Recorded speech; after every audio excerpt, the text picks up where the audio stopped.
Okay, so I one problem with Zoom is that the camera is never where the person's face is. So Yeah, if and you I want to don't look, know who I'm looking at.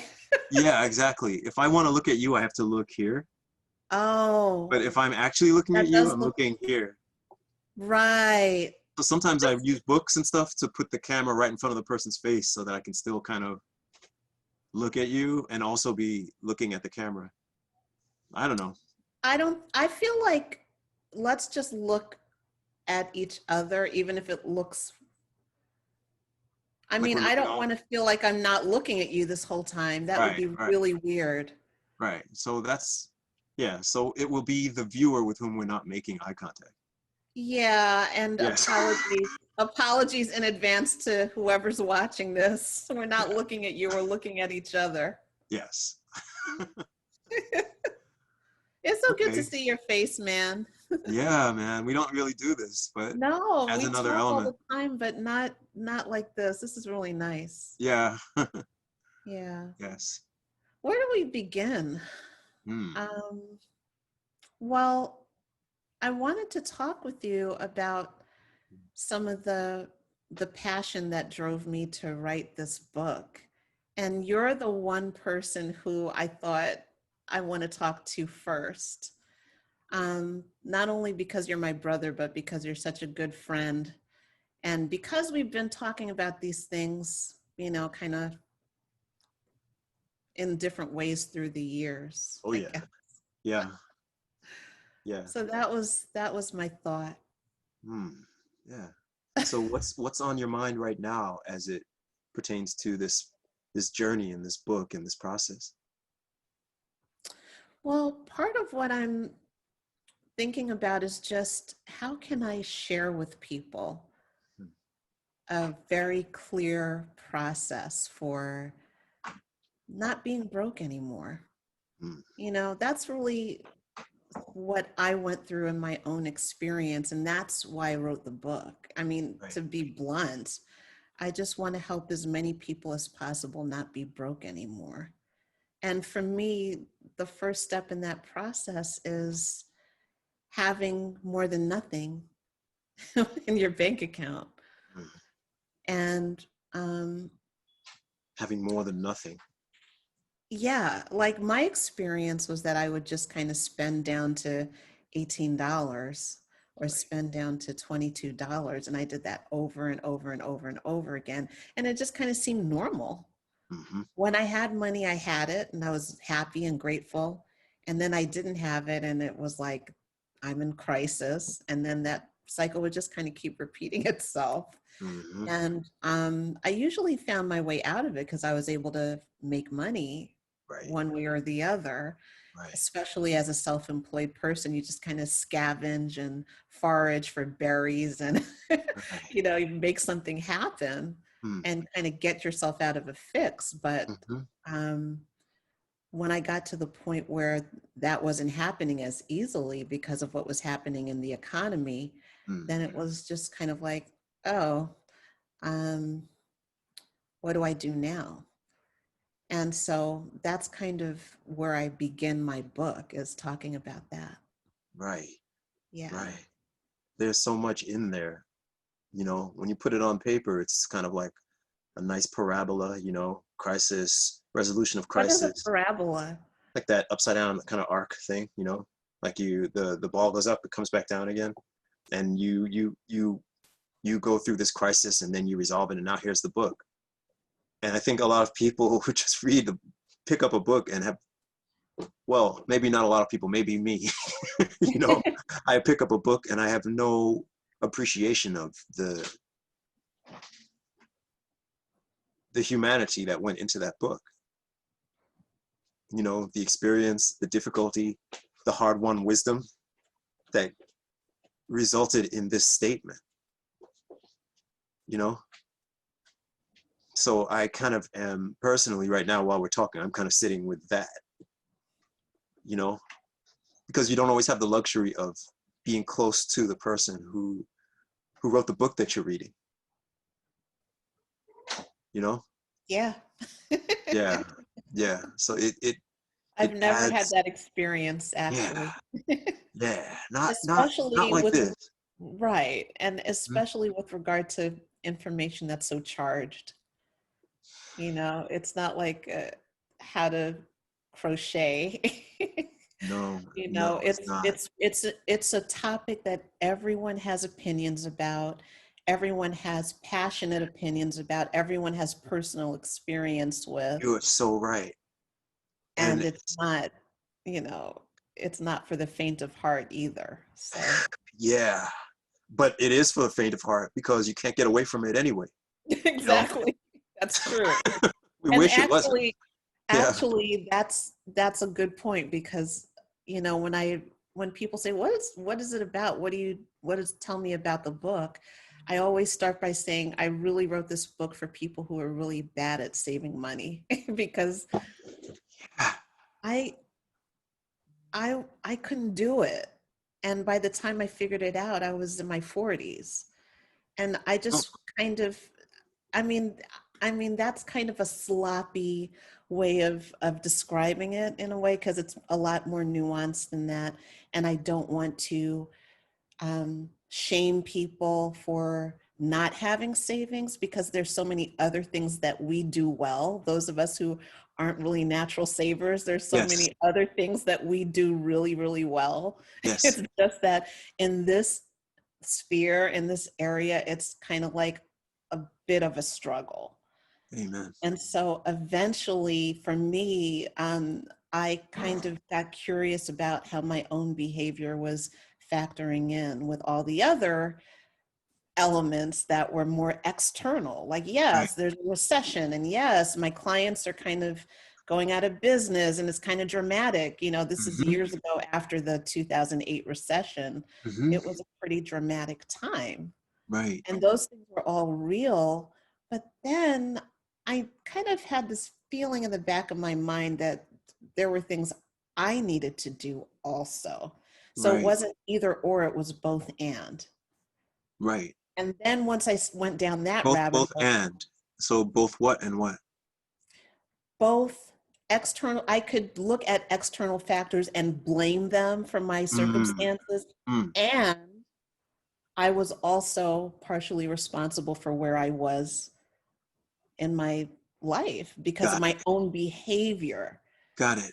So it wasn't either or, like, oh, it's all about the economy, or oh, it's all your fault. You don't know what you're doing. You should do Got better. it. It's Got it. both. Got it. Got it. And And I guess the nuance is what was so important. I realized I had to kind of be easy with myself, but also push myself. It was kind of a back and forth kind of dance. I feel like it speaks to this moment in particular because we're having this conversation now while the vote for the latest election is still being counted. And I remember reading, or I don't know, when I was a kid, my first remembered president is President Carter. And he famously warned the country about its imprudent spending habits and was disregarded and was very unpopular and eventually was voted out. And then it was just kind of like, okay. And 10 years passed, 20 years passed, and then everything that he talked about happened. And I feel like the same way you just said, it's both and. It's both about me and it's also about the system at the same time and forces outside of me.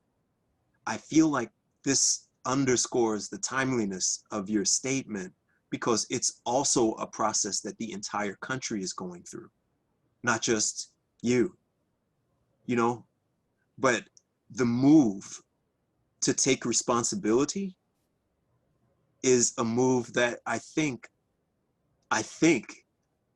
this particular nation is struggling with.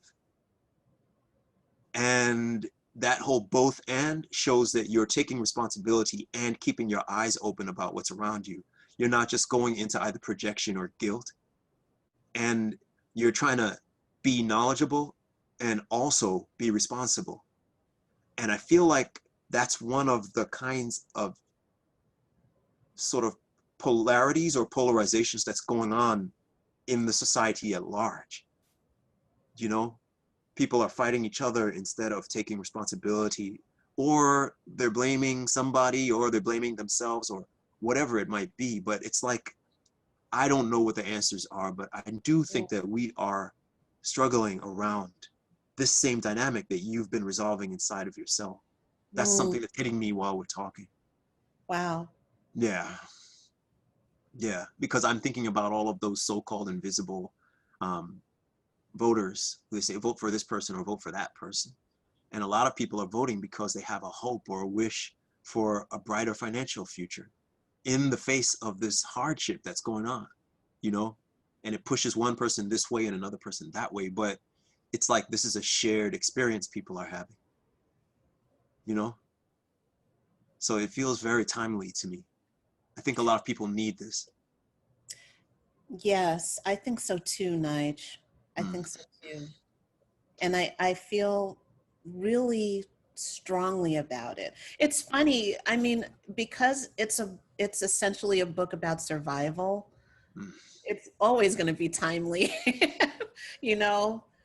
But I will say that, you know, the desire that I had to write this book, for me, it started 4 years ago. Everything was perfectly fine 4 years ago. I mean, in terms of like, you know, I mean, in terms of like the national conversation, it wasn't perfectly fine for me personally, but mm, it was getting better. You mm. know, I felt like I felt like I cracked the code with some things, and I felt like I had figured some things out, Wow. and I wanted so badly to write about it, but the cake wasn't finished baking yet. Oh, So I tried to write a draft of the book 4 years ago, and it oh, kind of wasn't quite ready. It wasn't quite wow. working because there were still certain things I was still sorting out.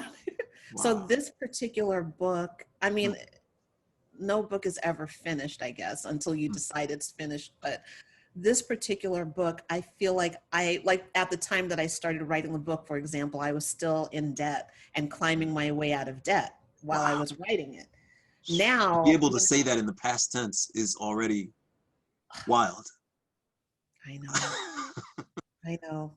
And Yeah. it sounds dramatic, but I think of February 16th, 2018 as almost like a birthday.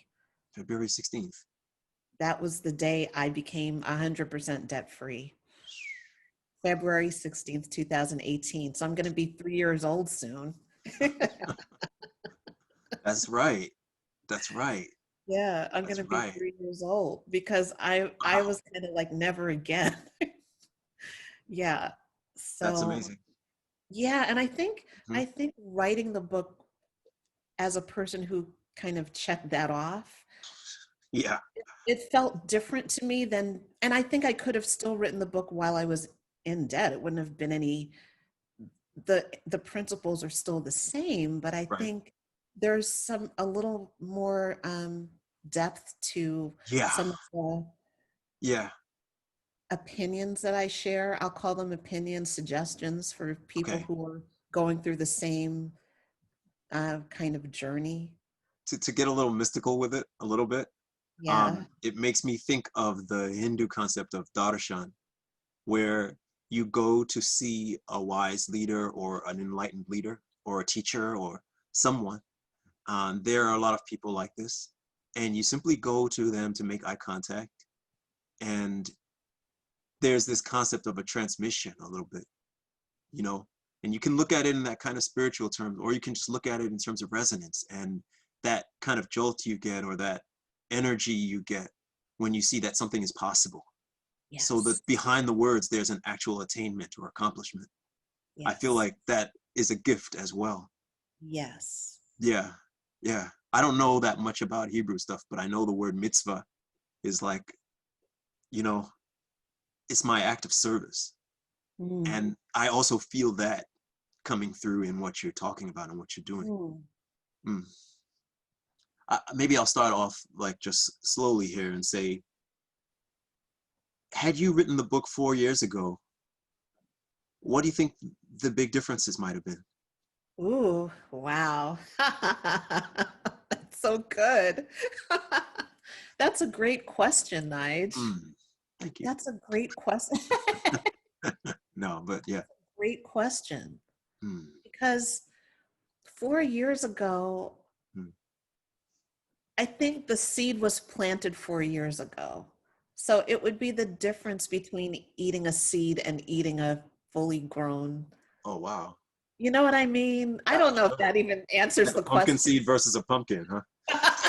Yeah, Something like well, that. uh-huh. Because 4 years ago, 4 years ago, I was living in New England and I was, getting out of debt and I was just in this crazy, like, you know, digging like a little gopher trying to find my Right, way up to the ground. right, I was just on a mission. And right. I read this article in March of 2016. So, yeah, I guess now going on more than 4 years ago.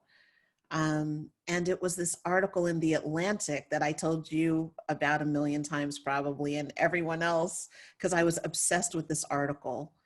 And the author was Neil Gabler, and it was called The Secret Shame of Middle Class Americans. And he started the article off by quoting the statistic from the Federal Reserve Board Mm, that half of Americans could not come up with $400 for an emergency. right. And I was just so shocked. I mean, it was like somebody threw water in my face. I was really shocked. I Wow. was like, what? Mm, But then I got it because I was in that number for years and years and years and years. mm-hmm. And he confessed, he was this very successful on the outside guy Mm, who, he wrote books and he was an academic and he was just someone who was very highly regarded in right. his professional life. And he confessed, I was part of that number too. A lot of people criticized him. I was kind of shocked.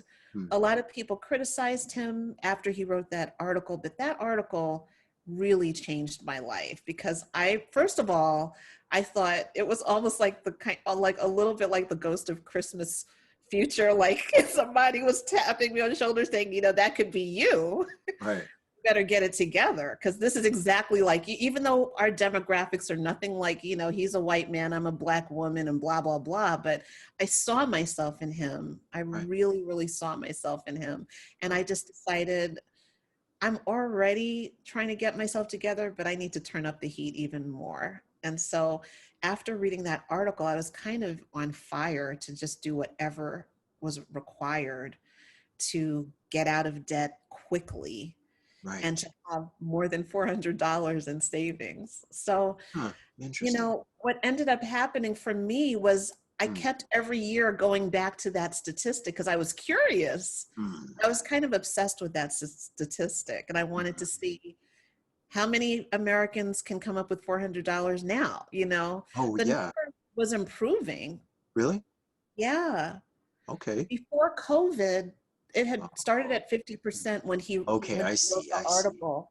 Right. And it was that number of people who couldn't come up with $400 was going down, which is Right. Right. good. That's true. Yeah. That's the overall And we economic were change. down to like 37% before COVID. Mm, mm, mm, And mm, then they came out with the May report this mm, year, mm, and then COVID hit. Well, mm. when COVID hit, they were preparing the May report. I So see. they put that out. But then they put out a supplemental report, which I have not read yet. So I don't know That's going what to be that. interesting. Well, and as we know, unfortunately, Hmm. things are still kind of tumbling, and there's Yeah. still a little bit of, some people think there's Hmm. still some fallout left to be had Right. around some of the businesses closing and whatever. Just So a that's the lot of. next question for you, actually. I mean, it's a kind of, this is a big one, big one. Maybe we can take it on in another conversation or something, but first a statement and then a question. Um, the statement part is that part of the feeling I get from you from this book, and not just the book, but the process around the book, is it has something to do with untethering your integrity from the changing circumstances around you, Oh, you know, good. so that you kind of set up your own compass or gyroscope where this represents my stability and my financial center.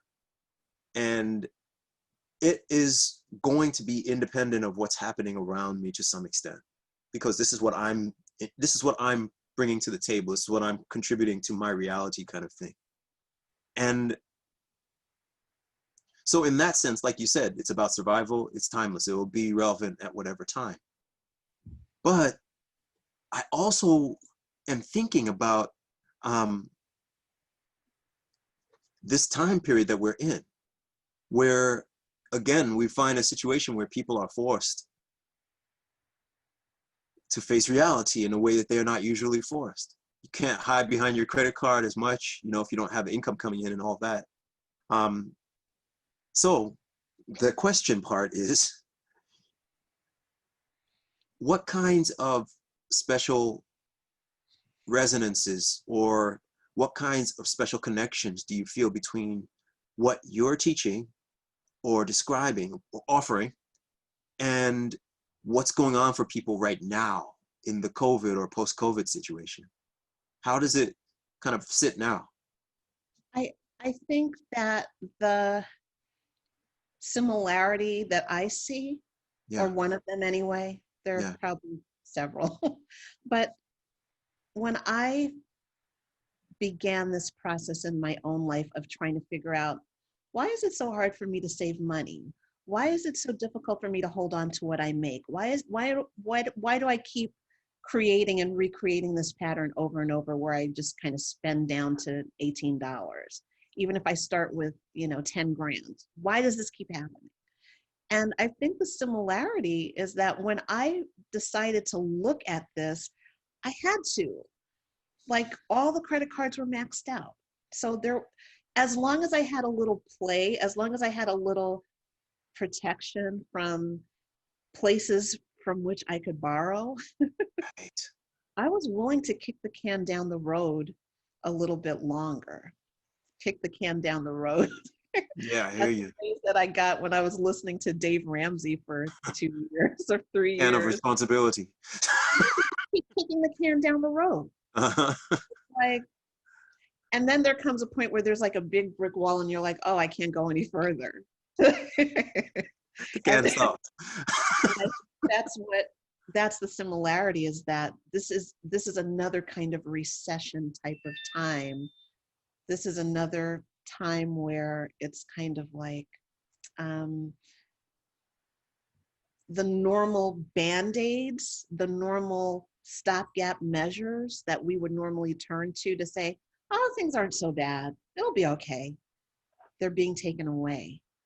So Hmm. for some people, that may be their income. For some people, it may be, a temporary change in fortune or something like that. And Yeah. when those kinds of, the thing that I want people to understand, and I'm putting my hand over my heart instinctively because it means so much to me and it matters so much to me. What I want people to understand is that when you have those kinds of challenges, you can Mhm. actually use them. You can use them to Wow. reposition and pivot. That's what I want people to understand. I'm not saying, oh, I'm so happy this horrible thing is happening to me. I'm not saying that. I'm just saying, take a moment to recognize that it could be used, this situation and time and circumstance could be used to actually transform you. Wow. It could be used to reposition all the things you've been doing on autopilot, all the things you've been doing by default. If Wow. you're just willing to be courageous, and actually I'm feeling it in my stomach as I say that, because I still experience all the things I talk about in the book. It's not like, oh, I'm perfect now and everything's, I still go back to the book now that I've written it Hmm. and read it for inspiration in my own life, because it's Hmm. very scary to face the unknown, because even though everyone in the corporate world and, you know, business world says, oh, failure's great, fail up and fail. Failure is terrifying. And when in my own life, when I experience that feeling of being frozen or terrified, Yeah. it's because I don't want to mess up. It's because I don't want to make a mistake. Thank you very much. I just don't. I mean, being willing to try is courageous. It's very deep work. And that's what I'm asking people to do, but not in a casual way, like, just try, you'll be fine. No, it's scary. It's really, really, really scary. There's So something that's really what I'd profound say. here. Yeah. Yeah. There's What something were really you? profound here about, you said,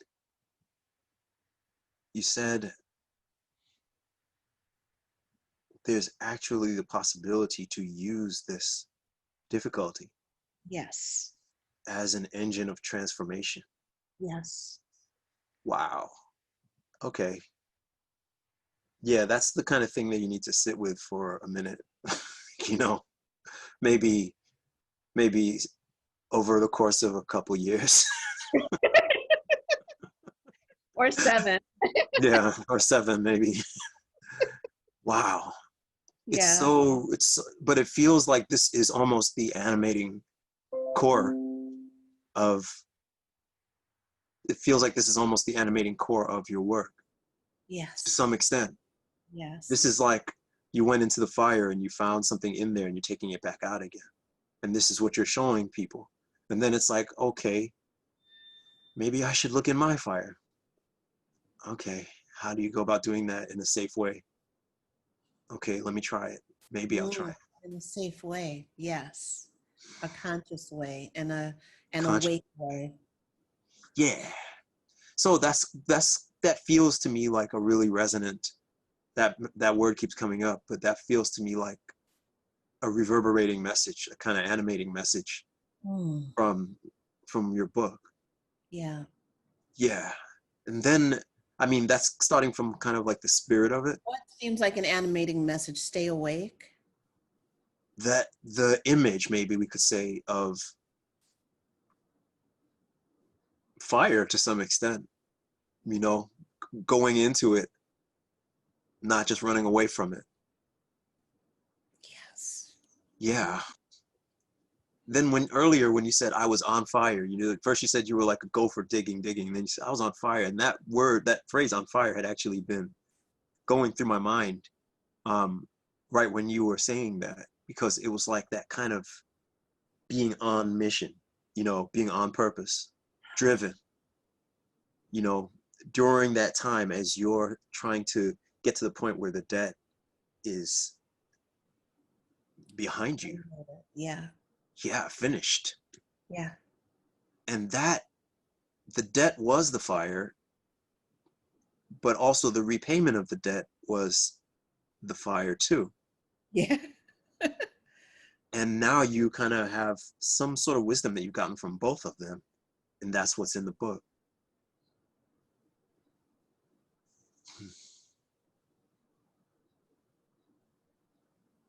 It's funny, the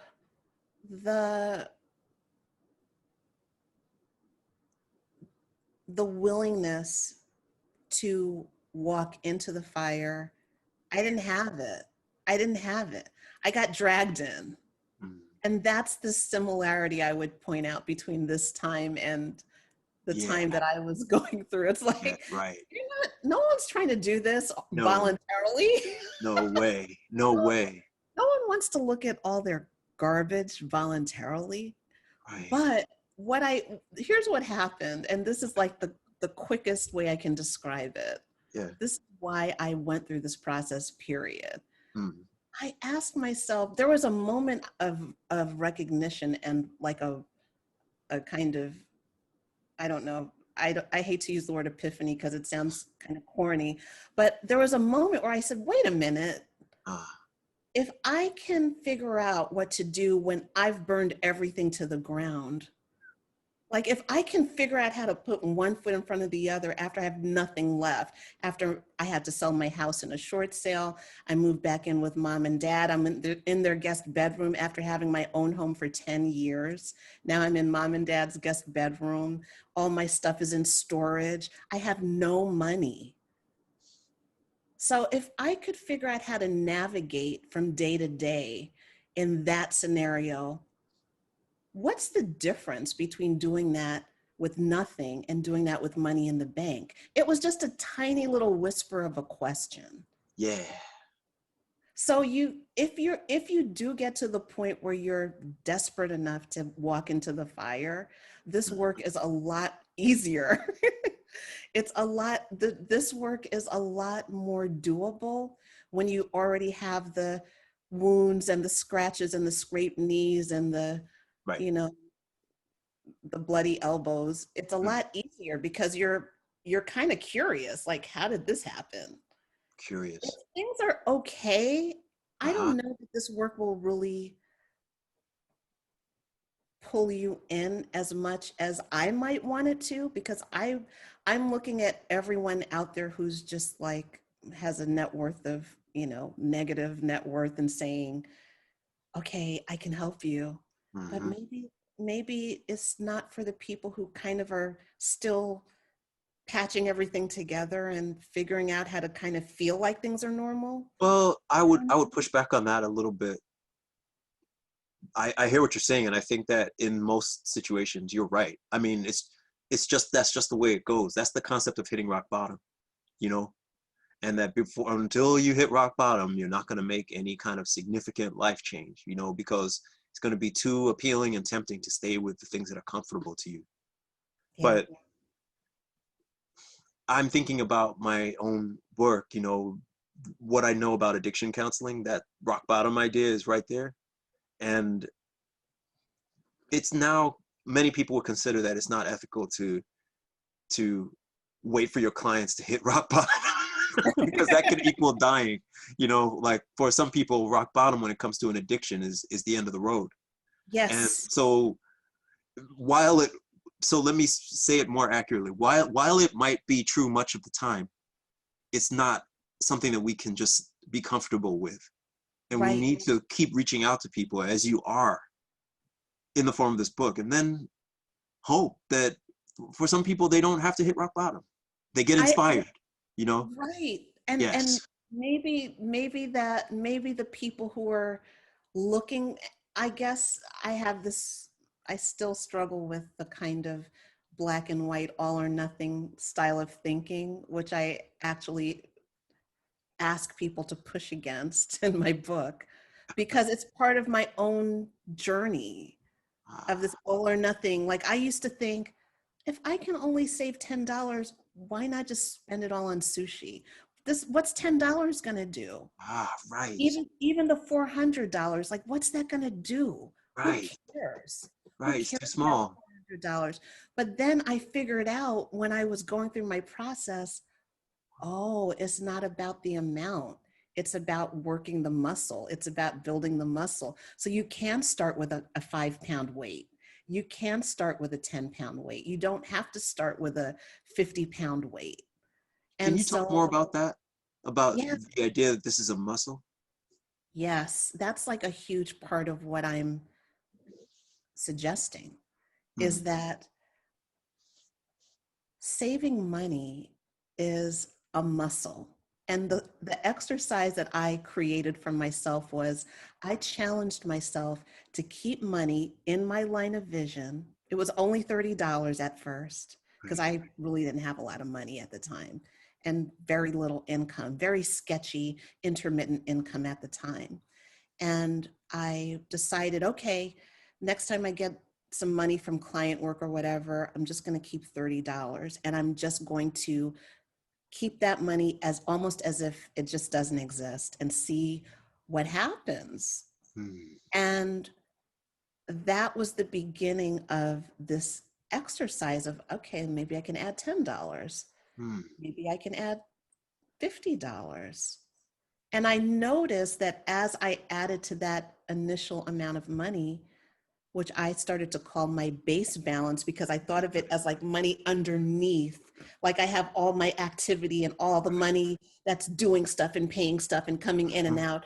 And then I had this money that was underneath, Hmm. just kind of a little underground. Hmm. And it was kind of in a little lockbox under the soil. And it Okay. was just down there. And it wasn't really part of the Right. available money that I had for using. Right. You call it the base balance. I don't know where I came up with that, but that's what I called it in my head. And that's what I still call it. Mm-hmm. It was like a base balance. It was like Mm-hmm. a base balance. Have you heard of the concept of it's something in a ship called ballast? Yeah. But Yeah. this reminds me a lot of that because Mm. you keep certain weight in the bottom of the ship. You don't move it because it's supposed to be there, and it stabilizes the whole vessel, so it doesn't pitch and roll so much. Yes. This feels like that. It stabilizes the vessel. Stabilizes, yeah. Yeah. Yeah. So I forget what I was Well, saying. And this you were concept the of, evolution of this muscle, building the muscle. $30, then add 10, then add 10, and it's just this kind of lockbox right underneath the ground. Um, yeah, I mean, yeah, that may not be the best metaphor because the whole point is that it's in your line of vision. in your line of vision.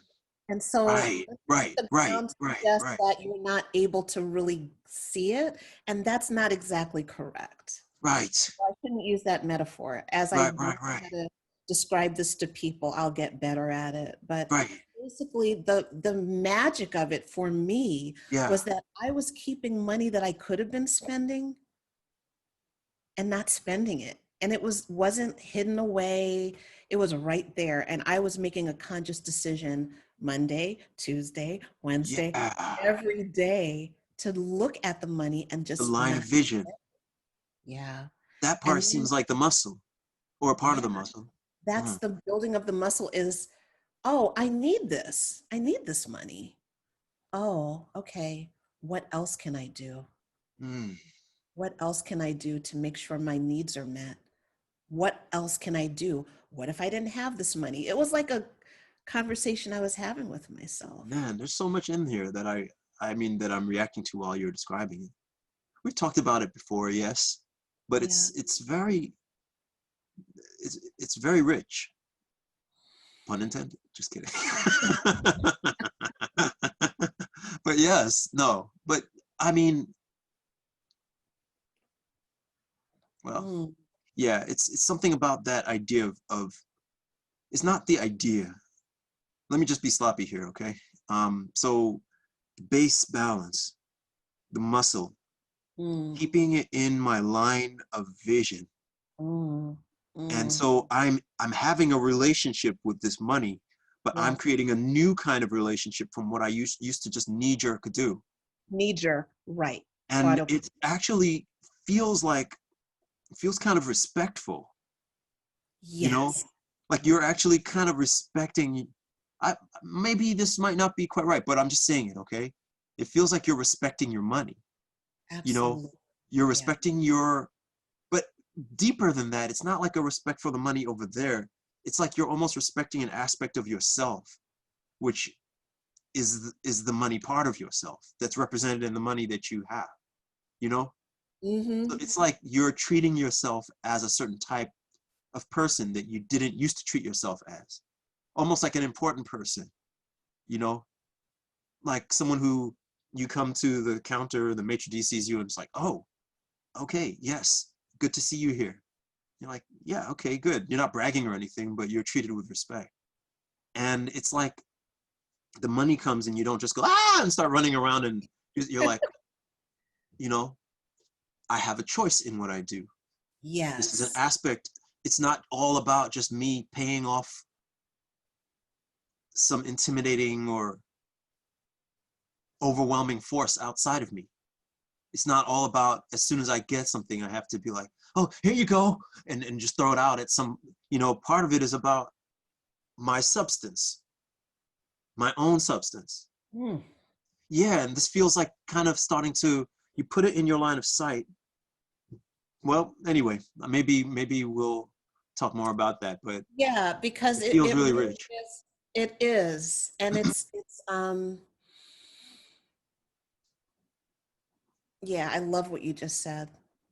Because it really is like a practice. It is a practice that makes you a different person. It's funny because I just stumbled into it and I just kind of was, it had a very sacred quality. And I talk about that in my book, a very sacred quality, almost like a devotional quality. Yes. And, and what's interesting is years after I started doing this practice of keeping money that I could be spending in my line of vision and choosing not to spend it and Yeah. waiting to see how large it could get and what happened within me as the money got larger. Yeah. What?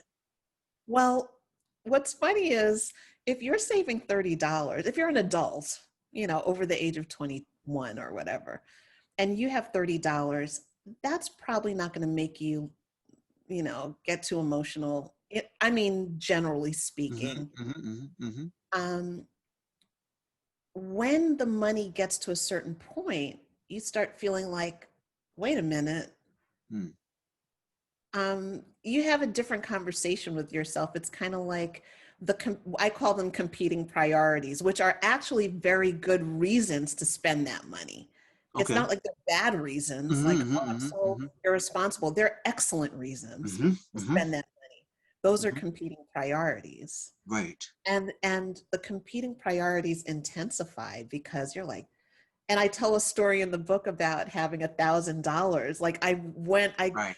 crawled my way from $30 up, up, up, up, up. And over several months, I finally made my way up to $1,000. And I explain in the book, it's not because it took so many months for me to save up $1,000. It took that long for me to let the money build without touching it. That's the thing. And so when I got up to that $1,000, I was like, I was like, Right. it was at first it felt so weird, and Right. it was just like, oh, I hope nothing happens. Right. And I was constantly talking myself out of spending that money. Mm. It took a That's the while for me muscle to get, again. yes, and it took a while for me to kind of feel like it was normal. It took a long time. I think different people are going to connect with this material at different levels. But it's interesting to see that the levels are actually there. There's the practical application level for someone who's kind of like, okay, I get it. I just want to do this. You can just follow the exercises. But then there's this other very interesting level for people who are creative, interior, spiritual, even people, Yes. where actually this involves a shift in the way that you carry and hold yourself experientially. And it comes through so much in the way that you talk. It's sort of in the fabric of the book. And I find that to be quite compelling. Um, but I guess that's what is integrity. Integrity is when the level 2 is harmonious with level 200. They are all Mm, contributing to the same structure, the same vision. And this yes. feels to me like, I think that's the good thing about allowing your work to kind of come out of your experience in your life.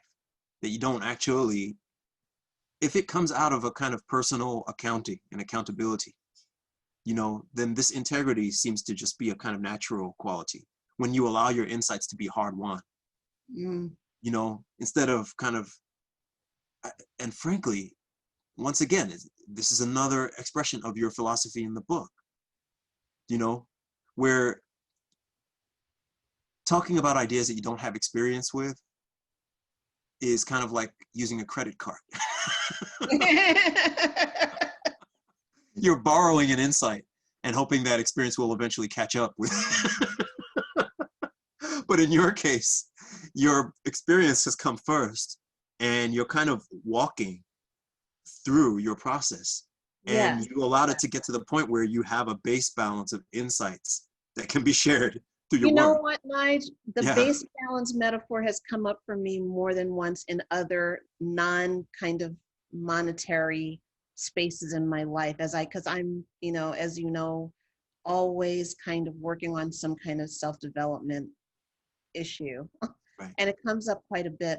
But I remember what I was going to Oh, say good. before, which Yeah. is that for someone who's very spiritually oriented, there I felt was a need to focus maybe 80% on that, Okay. like finding the right prayer, affirmation, incantation, or whatever. And I read a lot of books that were kind of squishy in that way. Um, like just offer a thing to, yeah, whatever it was, I see. I see. I see. Right. And I worked so hard at those kinds of spiritual practices around Yes. money, and it was so Yeah. Right. frustrating. I remember that. Yeah. Not because they're not real or they don't work, but because Hmm. sometimes you don't have it in you necessarily to get to that kind of positive place or that Yeah. manifestation place or Hmm. whatever. Hmm. Hmm. And what I really love about my book is that it acknowledges a need for a mental orientation, but it gives people grounded, practical, step by step things to do, whether Right. they feel like getting spiritual or not, whether they Right. feel like being in the right frame of mind or not. They can Right. still do these kind of sloggy things to kind of Right. get through those days where it's just like slogging through the mud. And then Respecting when the they're feeling ground. elevated and positive, and they can still keep going. But you Right. don't have to be in that kind of super Right. capable, Hmm. highly positive space to Right. get some things done here.